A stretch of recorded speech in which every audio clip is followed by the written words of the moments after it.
Hello, I'm Will, this is Mike, we are the Tabletop Donkeys. Hello. And in this video we're going to be having a look at the Crusade game system introduced in Warhammer 40k 9th edition. Crusade is a kind of narrative play in which your army can develop its own story. As you play games, your units can gain experience, level up, gain battle honours and special equipment, and possibly some battle scars too if they suffer heavy casualties. So we're going to be making up some sample orders of battle, and then from those we will select some forces and play a game to show you how the army selection process works, kind of game you can expect with Crusade, and then what happens afterwards as your units gain experience. We're going to be playing a small 25 power combat patrol level game using forces from our larger orders of battle. We haven't picked our mission yet, so we'll show you our armies and then get on to all of that. But just a disclaimer before we begin, this is being filmed before the release of the new Codex Space Marines, so we won't be using anything from in there. This video will just be functioning more as an introduction to the Crusade system itself, so just bear that in mind if you're watching this later.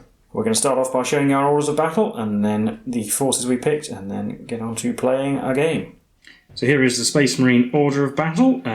So when making a Crusade force, your starting order of battle can be up to 50 power in total, and that's called your supply limit. You will see that it actually says 60 here, but we'll explain why that is in a second. So what we did is made a list of units that added up to the supply limit in total power, and that's pretty much all you have to do to make a Crusade force, and then for each unit you select, you create a Crusade card, which is a more detailed thing, explains all their war gear options, and is a way to keep track of all their experience and all the other things that might happen to them in a Crusade campaign.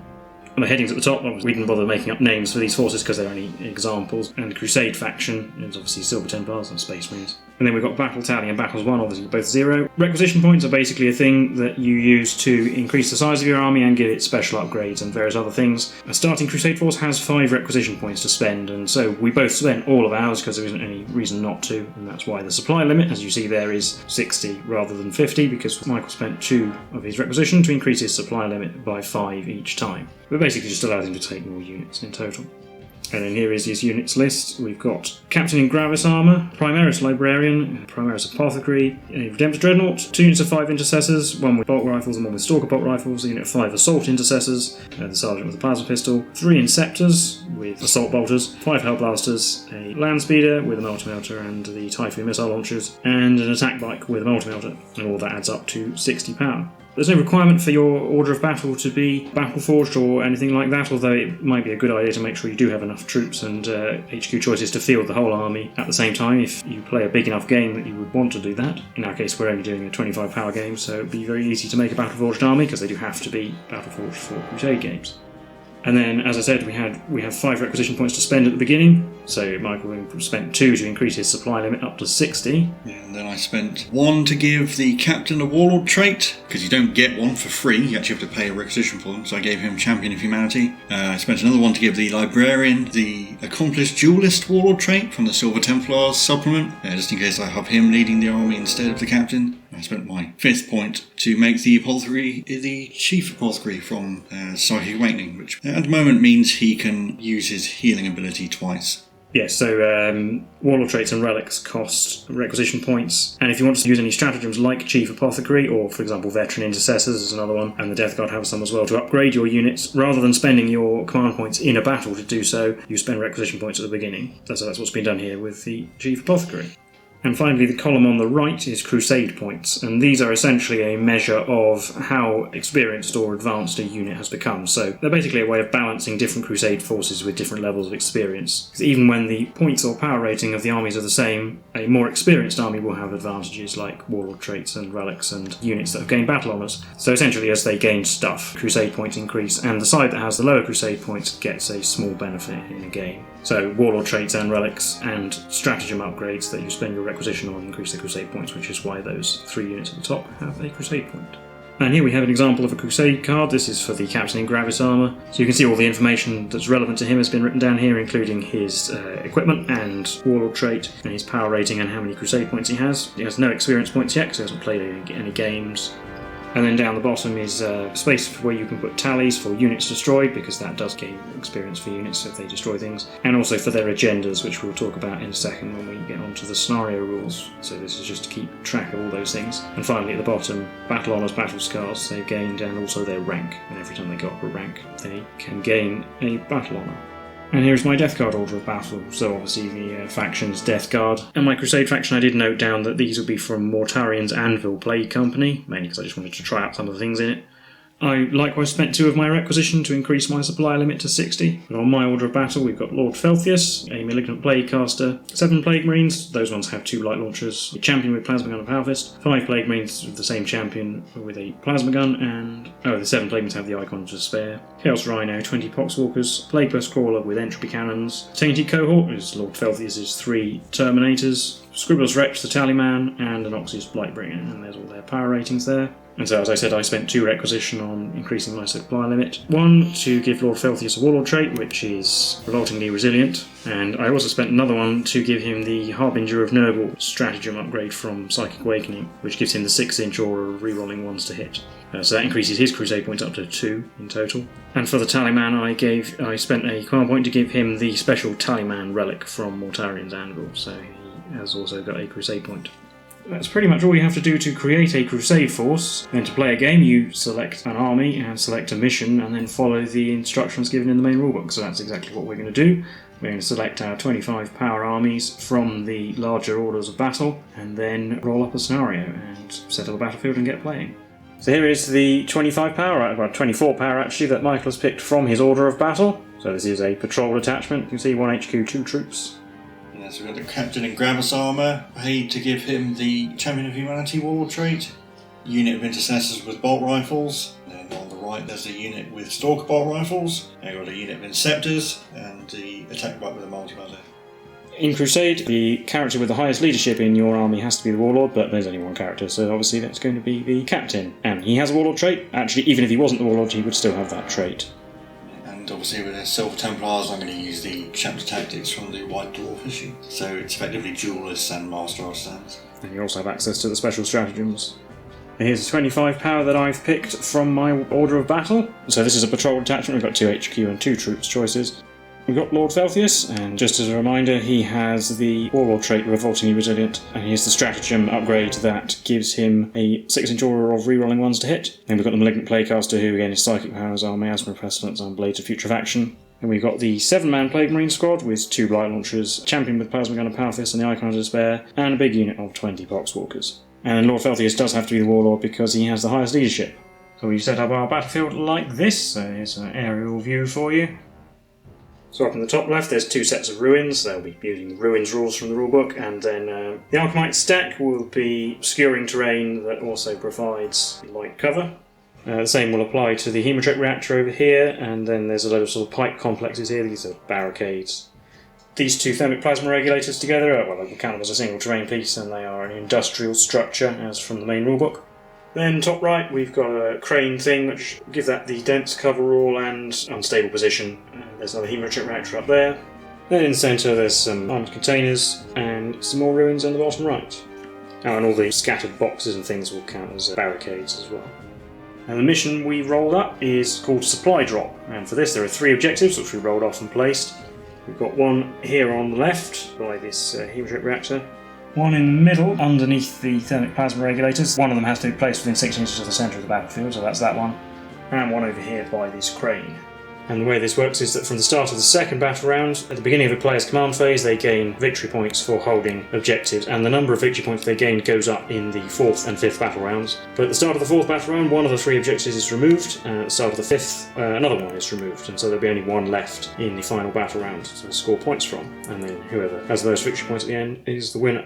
And then we rolled off to see who was the attacker and defender. Michael won the roll-off and decided to be the attacker, which meant I picked my deployment zone and I picked down here. Deployment zones are the long edge of the board and up to 10 inches away from the centre of the battlefield. So there's about 20 inches of no man's land in the middle. And then before we start deploying, we have to declare units that are going to be in reserves, and I'm going to put Lord Felthius in the teleportarium. Well, I'm not going to put the Inceptors in the sky on the battlefield. And then we start deploying our armies, beginning with the defender, so we'll come back when we've done that.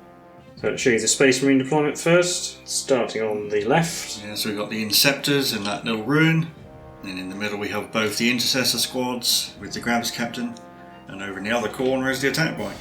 And the Death Guard deployment, we've got the Plague Marines, the Plague Caster, and all the Poxwalkers, basically in the middle of the board. As I said before, Lord Velthius is in the teleportarium.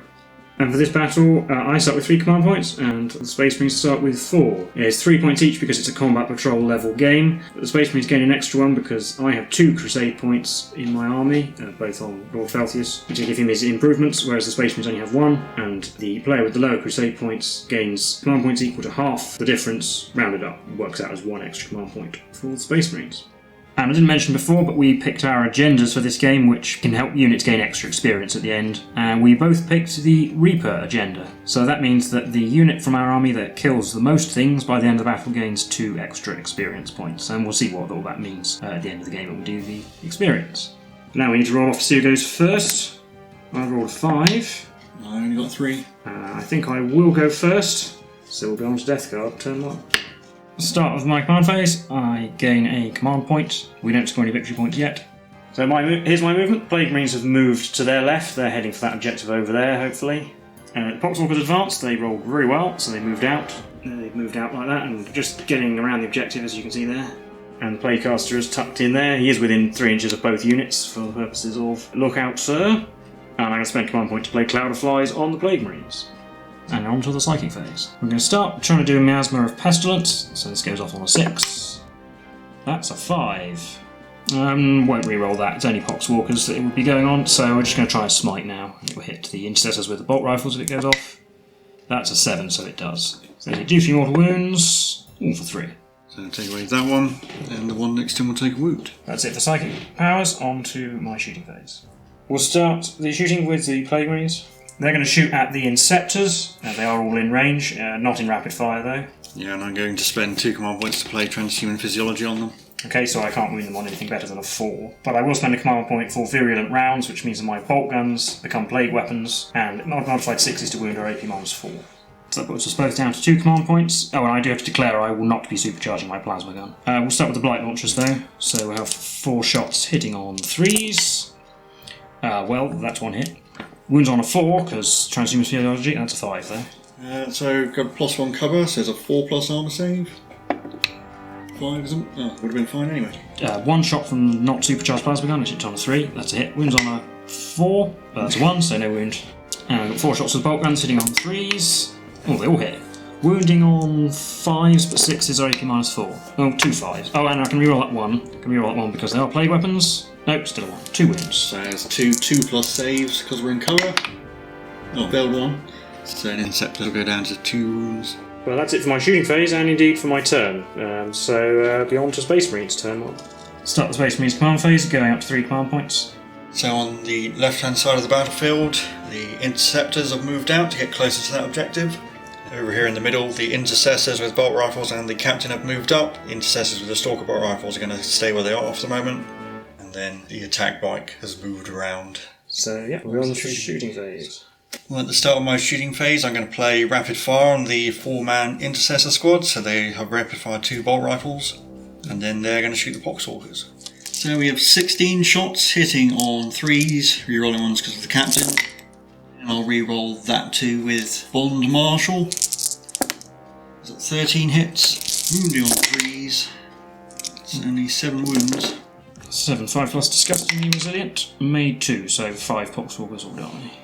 So I'm going to take this one here, because he's the only one in range of the Inceptors, and then these 4 from the front to make the Space Marine charge a little bit harder.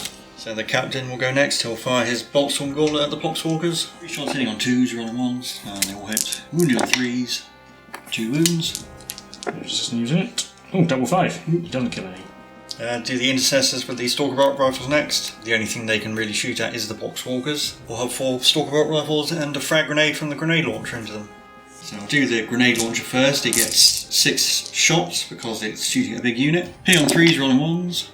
Got 5 hits. Wounding on 4s. 2.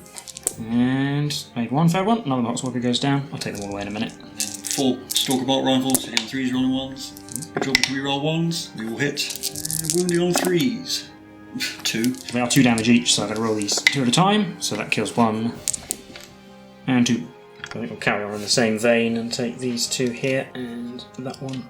I'll do the Inceptors next. The only thing they're in range of now is the Plague Marines, so we'll shoot at them. But they're definitely closest, so they ignore Cloud of Flies. 18 shots in total, hitting on 3s. And getting a reroll. Into a miss. 10 hits. Wounding on 4s. 4 wounds. AP -1, so I'm on a 4+ armor save. Made 2, and 5+ to ignore. Made 1, so 1 plague marine goes down. We'll kill this one because he's furthest away from the objective. And finally the attack bike. Going to put everything into the poxwalkers because it's the only thing it can shoot at. Multi-melter hitting on a 3. It hits. Wounds on a 2. It does. It's within 12, so 2d6 pick the highest. 3. So I have to make all of them? No, kills 1 poxwalker. And we've got 4 ball gun shots hitting on 3s. I'll re-roll 1 with bomb marshal. 3 hits, wounding on 3s. 2. Double 6, okay. Yes. So yeah, I'll take the front one there. Is it for the shooting phase? On to the charge phase. Yes, the 4-man intercessor squad will charge the poxwalkers. Oh, an 11, that's definitely enough. Well, they'll finish their charge like that, and then the captain will charge as well. So I didn't catch it on camera, but he rolled an 8. So he'll finish his charge like that. So we're going to start with the intercessors, just in case that wounded one gets nobbled by a poxwalker. So we have 13 attacks hitting on 3s, rerolling 1s because of the captain, and 6s automatically wound because of bomb marshal. So that's 2 automatic wounds. 4 rerolls into another automatic wound and 1 extra hit. 5 hits, wounding on 3s. So 6 wounds in total. 5 ignoring them on 5s. 2 5s, so 4 poxwalkers die. So I'm just going to take 4 away from behind, and then the captain gets to attack. The intercessors will consolidate, so they can get close to the objective. And the captain will pile in to stop those poxwalkers from piling in as well. And he has 6 attacks, hitting on 2s, rerolling 1s. They all hit, and that automatically wounds. Oh, sorry, I should have said I'm using the sword, not the power fist. Wounding on 3s. Yeah, only 2. They are 2 damage each, 2 at a time for 3 wounds. Kills 1. Oh, doesn't kill that one. And doesn't kill that one, so he only kills 1. We'll take out this one now. Then the poxwalkers get hit back. They piled in a little bit, but they're a bit limited in what they can do, and they can't get enough models close to the objective because they've been base contacted. But we'll have 5 who can attack the intercessors and 1 who has to hit the captain. We've got 10 attacks on the intercessors. These hit on 5s because there's only 6 left. That's only 4 hits. Wounding on 5s. 1 wound. 3+ save. Made it just. And 2 attacks on the captain hitting on 5s. Oh, that's a hit. Wounds on a 5. No. But that is the end of Space Marines turn 1. On to Death Guard turn 2. Space Marines move to the Tactical Doctrine. I gain a command point, up to 3. At the end of the command phase, objectives are scored. Unfortunately, I don't hold this one because there are 3 intercessors in range of it and only 1 poxwalker. And being troops, they have objectives secured. So Space Marines don't hold that one at the moment. So I've done my movement. The Plague Marines have moved further this way. They're heading for that objective over there, and the Inceptors. The Plaguecaster has run away. Could try and keep him there and hold that objective. I think the Space Marines will probably be able to kill him or something. And the Poxwalkers have fallen back because they don't really want to stay in melee with all those Space Marines very much. And in the reinforcement step, we've brought down Lord Felthis over here behind this Alchemite stack. He's more than 9 inches away from everybody. I need him to go and do something useful because it would be nice if I could have his reroll 1s over near the Plague Marines, but he can't get close enough without being at the back of the battlefield where he's going to be irrelevant, so I'm going to go over there instead. But we'll be on to the Psychic phase. We'll start with a Smite from the Plaguecaster. Needing 5. 3. Need to reroll that, so we're going to go down to 2 command points because I need to start doing damage. Right, so that's a 8, so that does go off. He's not within 7 for the bonus mortal wound, but we do D3. Oh, 3. Well, that'll do. Take away those 2 so I still hold the objective. And we'll go for Miasma Pestilence, needing a 6, getting a 9, so that will go off. I'll put that on the Plague Marines next to him. On to the shooting phase. The Plague Marines will shoot everything at the Inceptors. I'll start with the Blight. Won't supercharge my plasma gun. We'll start with the Blight Launchers. We will use virulent rounds again, going down to 1 command point. We'll start with the Blight Launchers though. 4 shots on 3s, hitting, not rerolling anything, so 2 hits, wounds on 3s, 1. 5+. Yes. Do the plasma gun next. Not supercharged as I said, 2 shots on 3s, only 1 hit. Wounds on a 3, that's a wound. 6+. Nope. And we've got 3 bolt guns left, hitting on 3s, 6 shots. 5 hits. Rolling on 5s, rerolling 1s, 6s are AP -4. Ooh, double 6, so 2 AP -4. No one will save, and he goes down to 2. One that isn't a sergeant. The Plaguecaster could shoot, but he can't actually see anything that's in range because these regulators are securing everything. So on to the charge phase. We'll do the Plague Marines first, they'll charge the Inceptors. I'll spend a command point to Overwatch. 12 shots, hitting on 6s. Not a 1, but I can reroll 1. No. And then we're looking for about a 7 or an 8, we'll see. 5 is definitely not enough. Yeah, we'll spend a command point because I really need to take the objective. I have to reroll both dice. Oh, an 8, that might be enough. So that is enough, it brings the Plague Marines up to there. And then Lord Falthius will declare a charge on the interceptors over there with the Stalker Bolt Rifles. We'll need a 9 and I've used my command point. That's a 7, so he's not going anywhere. On to the fight phase. The Plague Marines will pile in, making sure all of the models are on the objective. We'll start with the Power Fist, 3 attacks which are on 4s, just 1. Wounds on a 3. That's a wound. 6 plus. Yes! 6. And then 10 attacks with Plague Knives hitting on 3s. 1 6, so another attack.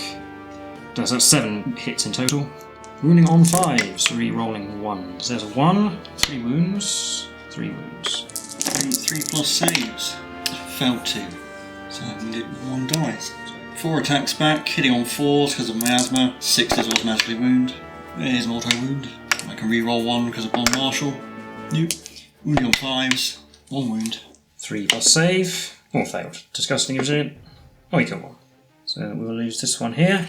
So on to the morale phase, where the Sergeant does have to take a morale test because he lost his 2 models and the Icon of Despair gives him -1 leadership. Yeah, anything but a 6. Of course I rolled a 6. But he shall know no fear. No. Apparently he shall know fear. So that's it for Death Guard turn 2, on to Space Marines turn 2. So in the card phase, the Space Marines gain command point and 20 victory points for holding 2 objectives which are worth 10 in Battle Round 2. So we'll start in the middle where most of the things are happening. The 2 intercessors are just going to sort of shuffle around a bit so they're both within the objective and they're sort of obscured by the terrain. Captain's going to move as close as he can to the Poxwalkers while also getting closest to the Sorcerer, and the attack bike's moved up so that it can shoot at the Plague Caster as well. Intercessors with Stalker Bolt Rifles have moved as far as they can while getting away from Felthius, and they can all just about see a Plague Marine. So on to shooting phase. Yep. So we're going to start with the attack bike. It's going to put the multi-melter into the Malignant Plaguecaster because there's nobody near him, and the bolt guns into the Hawkswalkers. Melter gun heading on a 3. It hits. Wounds on a 3. It does. No arm save. 2 dice, pick the highest. 6, I'll go with that. So his disgustingly resilient rolls. See him with 1 wound left because he's made 3 of them. Bolt gun into the Poxwalkers. We can re-roll that with Bomb Marshal. 4 hits. Wounded on 3s. 3 wounds. And 2 die. One's from the back. Captain will go next and he'll fire his bolts on Gauntlet at the Poxwalkers. 3 shots hitting on 2s. Rolling 1s. Yep. Wounded on 3s. Oh, they all wound. And he kills 3. There's only 1 left. I'm going to leave that one there because he's the most in the way of the captain. And the 2 intercessors, 1 who isn't the sergeant will throw a frag grenade, and the sergeant will fire his bolt rifle. And the one throwing the frag grenade is going to be a -1 to hit because his shots have to pass over the dense terrain. 6 shots, 2. Hitting on 4s, 3 rolling 1s, nothing. Bolt rifle, 2 shots hitting on 3s, they both hit. Wounded on 3s, got a wound. Oh, 5 plus. Oh, it's still there. Finally, the Stalker Bolt Rifles are going to shoot into the Plague Marines, I suppose. And they can all draw a line of sight between the 2 bits of terrain without obstruction. Fire a crack grenade from the grenade launcher and 4 bolt rifles. So the grenade hits on a 4, it does. Wound on 3, it does not. Bolt rifles, hit on 4s. Get to re-roll 1 because of Bomb Marshal, 2 hits. Wounding on 5s, nope. Well, in the charge phase, the captain will charge a Poxwalker. So he rolled an 11 and got all the way around there. The attack bike will charge your Plaguecaster, just in the off chance I manage to run him over. Okay. 6. So that is just enough to bring it within an inch of him. I'll start with the bike because that's the important one. 3 attacks, hitting on 3s, 6 is auto wound, re-rolling 1s. Ooh, we didn't get an auto wound. We got 2 hits, wounding on 5s. 2 wounds, come on bike, run him over. 3 plus armor save. Oh, I made both. And then the captain gets to attack the Poxwalker. I'll use the sword. 6 attacks, heading on 2 rolling 1s. 5 hits, wounding on 3s. 5 wounds. Oh, I've got to pass all of these disgusting resilient. Oh, he ignored the first hit. Oh, he died. Didn't show it at the time, but both units consolidated like that. Stop the Plaguecaster moving any further. He gets to attack the attack bike though. 4 attacks, hitting on 3s. Through 4 hits and 5 hits. Wounding on 3s. His stick gives him +2 strength. 3 wounds. 4 pluses. I hate them all. That's it for Space Marines turn 2. On to Death Guard turn 3. Space Marines staying in the tactical doctrine. Death Guard gain a command point and 10 victory points because they hold 1 objective. Starting off for movement, Lord Felthius will advance because he's miles away from anything. D6 but halved for 2 extra inches, so he can go 6. So that brings him up to there, heading for that objective. And the Plaguecaster will fall back from combat with the attack bike, and the Plague Marines have moved out a little bit but still staying near the objective. So we'll be on to the Psychic phase. Start with Smite, the attack bike is the closest unit. So there's a pretty big error here. In 9th edition of 40k, you cannot manifest psychic powers if the Psyker fell back earlier in the turn. So I should not have been able to manifest any powers this turn. This is just because we haven't really played that many games of 9th edition, and I think this is the first time this situation has come up, so we just forgot. Fortunately, there's an easy fix in this situation, because if I had remembered this, I would have not have fallen back with the Plaguecaster. He would have manifested the same psychic powers with the same effect, and what would have happened in the next turn would still have had the same effect. So I think we got away with it in this occasion, but we'll remember that definitely for future games. Needing 5, getting a 10, it goes off, does D3 mortal wounds, 2, so that does 3 in total because of his pestilential fallout, down to 1 wound. I'm going to try Miasma Pestilence because I don't think Blades of Putrefaction is going to be much use this turn. Get that with a 10 as well. So the attack bike will die. Yeah, it does an extra mortal wound. I'll put Miasma Pestilence on the Plague Marines as well. In the shooting phase, the Plague Marines will shoot at the 2 intercessors standing on the central objective because I'm out of range of the other intercessors. Plasma gun will shoot normally, but we'll start with the Blight Launchers. 4 shots on 3s, 3 hits. Wounding on 3s, re-rolling that 1. 3 wounds. 5 pluses. Made 1. D3 damage for the first, does 1, so it just kills 1 intercessor.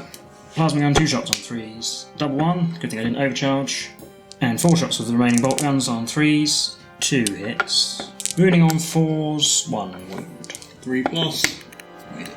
That's it for my turn, because there's no more shooting, and everybody who could charge advanced or fell back, so we'll be on to Space Marines turn 3.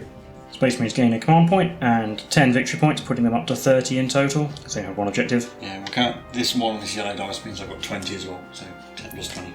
So over in the middle, the lone intercessor sergeant's going to climb up onto the plasma regulators, so it's -1 to hit him. Towards the objective. Yeah, and the captain's going to move around to get closer to the Death Guard.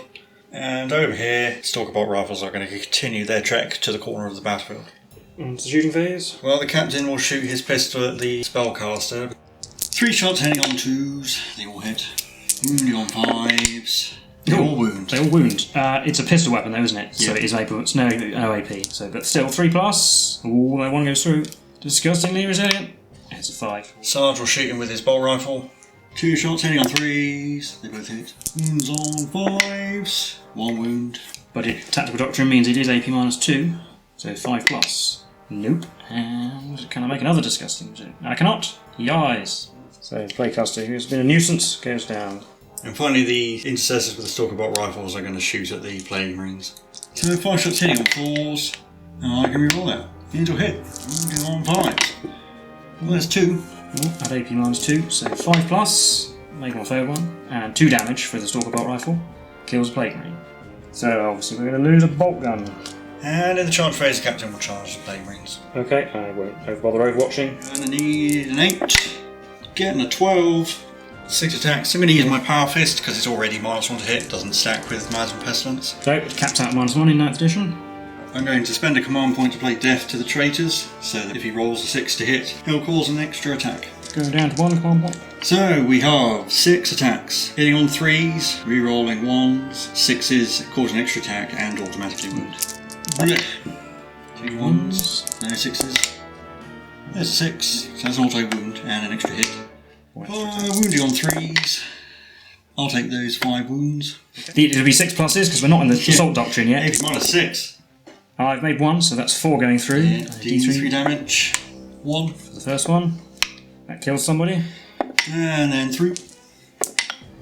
Kills someone. Nearly saved. 2. 2 damage. Ooh, kill someone. And 2. Yeah, that's all of them gone. That's 4 wounds. They are wiped out. That's a mark on the captain for killing a unit as well. So he's up to 2 now. And Felthius is over there, and the closest unit means the captain can consolidate a bit and get within range of the objective. Yeah. That's it for Space Marines turn 3. On to Death Guard turn 4. So start the fourth battle round. One of the 3 objectives randomly determined goes away because apparently the supply drop is not actually going to lay landing there. Let Michael rolls. The one by the captain is 1 and 2. Intercessors 3 and 4. One by the crane is 5 and 6. Whoop. 5. So that's the one that Lord Felthius was heading for. And then in my command phase, I gain a command point and no victory points because I'm not holding anything. And then Felthius will move normally towards the central objective because he can charge the Intercessor Sergeant, and because of the new engagement range rules, I can be within 5 inches vertically of somebody as long as I am within 1 inch horizontally, so he can attack him from the floor. That's the plan, because then we can take that objective and maybe claw some victory points back. So rolling our charge, still going to need to be a reasonable number. 10 probably enough though. So with that mighty roll, we're actually enough to get up on top of the plasma regulators, so I might as well do that. He's got 5 attacks, hit on 2s, re-rolling 1s because of that thing I spent on. It re-rolls at the 1 into a 6, so it's 5 hits, 6 hits. Wounding on 3s, re-rolling 1. Roll, they're all wounded. Can you make 6? 6 plus 8, yeah. It's totally doable. Well, I made 1. Yeah. He takes a lot of damage. Felthius did kill something, which will be helpful at the end of the game. Hopefully get him to level up. That's definitely it for my turn. On to Space Marine's turn for. In the command phase, you gain a command point at the start. And also gain 15 victory points because they're worth 15 now. Yep, in battle round 4. So we're up to 45. Yeah, the captain's just going to move over there because there was a very slim chance that if that objective disappeared, Felthius might come and get him. But at this point, even if that objective by the captain disappears, William will only get 30 from the other one, and he'll be on 40 and I'll be on 45, so I'll win anyway. Yeah, so the Space Marines have 1, but it's now a point of, well, we do have to play to the end because people who get killed could suffer wounds, so it does important to see if Felthius gets nobbled. And the captain's already killed the most Space Marine units, so he's automatically going to be getting the Reaper. He's killed 2 units, so he'll get the Reaper bonus. Yeah, so he doesn't need to kill Felthius. And but this squad is going to move over because in the highly unlikely event I kill Felthius, he might have to roll on the bad table. I guess 1 will fire a grenade.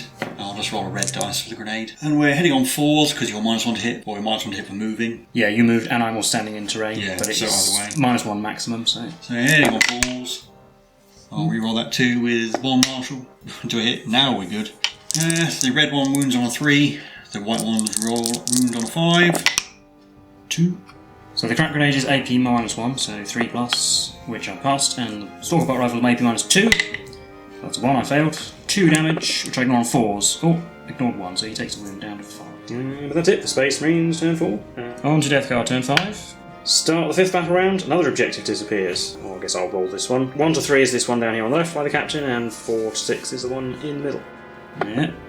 Armour 6. So the one underneath Felthius disappears, and I get no victory points at all. I'm just going to forego my turn. Even if I move down, I can't charge the captain, I'm not in range. So straight on to the last Space Marine turn, where you might as well try and shoot him. And in the off chance you do 5 wounds, he might die. Yeah, I'll get 30 victory points, so I'll be up to 75. Well, the captain's just going to move over to get his pistol in range, because we might kill Felthius. Might as well.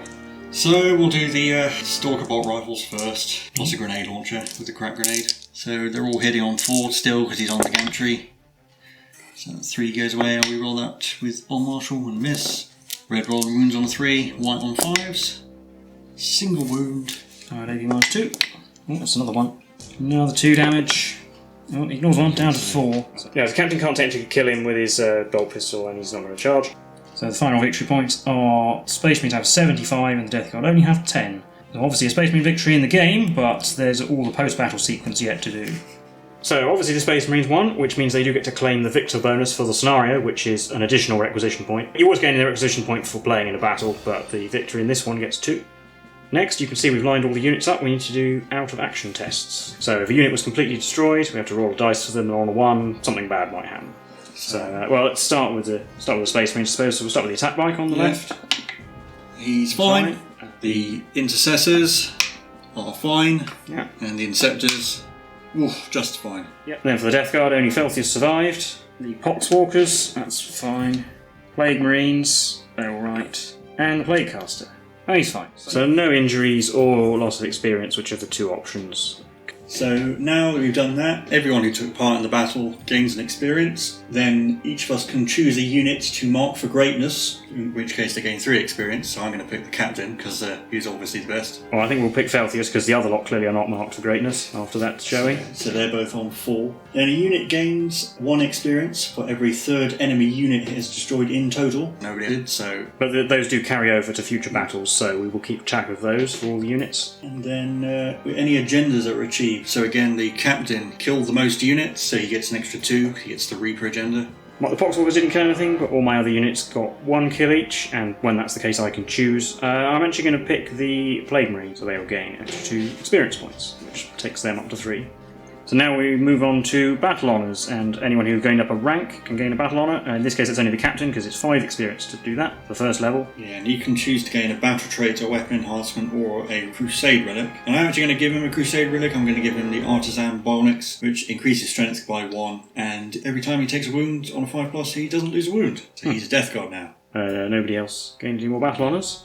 And you can see we've updated the order of battle for the Space Marines here to take into account all that new stuff. So, well, first of all, the battle tally is 1, and battles 1-1. Then 2 requisition points there to spend. And then under the units, noted the Captain's Artificer Bionics, which increases his Crusade points by 1 as well. Every time you gain a battle honour, your Crusade point increase. So, noted that down. And put down the experience for the other 4 units as well that took part.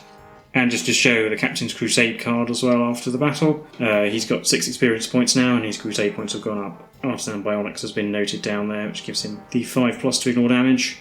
And then, yeah, as you can see, we filled in his tallies during the battle, so he destroyed 2 enemy units in total, both with melee weapons, and those both counted towards the Reaper agenda. Down here, noting that he has gone up to the 1st rank, Blooded, and gained a battle honour for Artisan Bionics. And we've also noted down that he's been marked for greatness once, because it says to mark down how many times they've been marked for greatness. And I've done the same for the Death Guard, so we've got no battles won yet, but I do get a requisition point that I can spend on something. And I've noted down experience and kills on the left there in 2 separate columns. So that is a game of Crusade and all of the pre- and post-battle stuff, so we'll give you our thoughts on all of that now. So that was our look at the Crusade system from the 9th edition Warhammer 40,000. How do you think, well, all of that went, the battle and all the subsequent stuff? Well, the battle, I didn't think it was going very well to begin with. You going first and getting Cloud of Flies, that was certainly helpful. So my Stalker Bolt Rifles couldn't shoot at you with their higher AP. Your Psycho was highly annoying. Yeah, he did pretty well, actually. I was disappointed by the Inceptors. Yeah, and then you were very unlucky that the Sergeant ran away. That's pretty unlikely to happen. Rolling a 6/6 from Ratas. Yeah, and I rolled quite well for some of my Disgustingly Resilient, which was a bit annoying at times, but in the end you managed to slog your way through everything. Yeah, my luck turned later, especially with the Captain killing all the Plague Marines, and I think the attack bike actually did well. Actually, now that he doesn't get a penalty to move and shoot, you can actually drive around. And Felthius failing his charge at the beginning, that was probably the True. I mean, obviously a 9-inch charge happens sometimes and not others, but yeah, Felthius not doing anything really cost me the game in the end. He needs to be killing stuff, and unfortunately that's just what Lords of Contagion do sometimes, is everything runs away from them. Maybe in hindsight it would have been better to bring him down near the Plague Marines, because he would have been closer to the objectives that ended up being the ones that mattered at the end, and they would have been able to reroll ones. I would have supercharged my Plasma Gun if I had him nearby, but I was hoping at the time to just give you lots of different targets and many things to think about. Probably the thing that did make a big difference is that Miasma Pestilence doesn't stack with other modifiers. That's true, you would have been -2 to hit in some points, but that's not how it works anymore. I also think actually not getting Miasma Pestilence in the first turn probably wouldn't have killed as many Poxwalkers. Might have been more of them around to get in the way. Or actually I might have had more of them near the objective, and so therefore be able to keep the objective and gain the victory points myself, because you got them at the start of your second turn. I guess the scenario was kind of interesting, a little bit different to stuff we've played in the past. Yeah, there's certainly a lot of variety in the Crusade missions. And there's different missions for different game sizes as well. I guess talking about the Crusade rules in general, I do like that you don't have to win to gain a requisition point, and if you win you do get a bonus, but at least you can carry on upgrading your forces, and also that you're pretty unlikely to roll a bad thing. A 1 in 6 chance of getting a bad thing, but even then you get to choose whether you lose experience or gain a battle scar. And, at the beginning of a Crusade, losing XP, I don't think it actually does anything. You just don't get the XP from being in a mission. But the other thing is, I think you can pay requisition to remove battle scars anyway, so... Yes, I believe you can. I mean, if you like things like Kill Team or Necromunda, I guess this is a sort of logical step to applying it to an entire army. I do like the narrative behind it as opposed to just playing one-off games. It's nice to have a persistent army. Personally, I like that you can kind of put as much narrative and as much effort into a Crusade campaign as you want. You could have a very detailed narrative, several factions fighting over something, or you can just turn up at your gaming club one night and say, oh, let's play a Crusade game, and you get out your Crusade army and just play it, and it then enhances your army, and then you can put it away for a month and not do anything. It's the same as it was before. In theory as well, you could even go to a different place. Like if you moved to a different country, even you could play with a Crusade army in theory. Yeah, that's because it's all self-contained, so all you need to do is find someone else who has a Crusade order of battle to play a game against. It's a good way to, I suppose it's a good way to make narrative play easy to do. Yeah, because often narrative play, I think people might see it as having a lot of expectation, like, oh, I have to do a lot of work to do a narrative campaign or anything like that, or they might look at the narrative missions and say, well, these aren't very balanced. Yeah, imagine there's a lot of scope for expansion of this. Imagine if you played this a lot, it would get boring, but you could easily make up your own missions. You could probably adapt match play missions to use with it. And I imagine you could certainly as well, if you thought that losing units wasn't much of a problem, you could easily adapt those if you wanted a really in-depth. Yeah. Or even going so far as to, like, you have to pay points to replace individual models in a unit. If you wanted to get super in-depth, you could adapt it. I guess my main issue with it would be is that it's using power. I mean, you could probably just adapt it to being in a 1,000-point list as opposed to power, but if you've watched our Conquest series, power is not necessarily the most balanced. And I guess it will also be an issue if you have an army that doesn't have a codex on the horizon, using power might not be the best way to do it as well. And also, in each codex, it looks like every army is going to get its own unique Crusade agendas, battle honours, and so forth. We'll have to see whether having a codex gives a faction an advantage in Crusade or not. We do hope to do more like this. Maybe that's what we'll concentrate our 40k content on after Conquest, as opposed to just doing one-off battles. We might veer away from Death Guard versus Silver Templars all the time. Maybe we'll be able to show off some of the stuff from Indomitus, because we did get a copy of that. Yeah, well, let us know what you think. If you enjoyed seeing a bit of Crusade, let us know if you want to see more of it in the future. I think we'd be keen to keep these orders of battle and use them again in the future. Obviously, with new codexes due, we might have to tweak them a little bit, but not a problem. But I think that's been our first look at Crusade. So if you enjoyed this video, please leave a like and subscribe for more of this sort of thing in the future. Let us know your experiences if you've tried out the Crusade stuff, how your army's getting on, that sort of thing. Any notable victories or terrible defeats. It'd be interesting to see. But yeah, we've been the Tabletop Donkeys, and we will see you in the next one. Bye for now.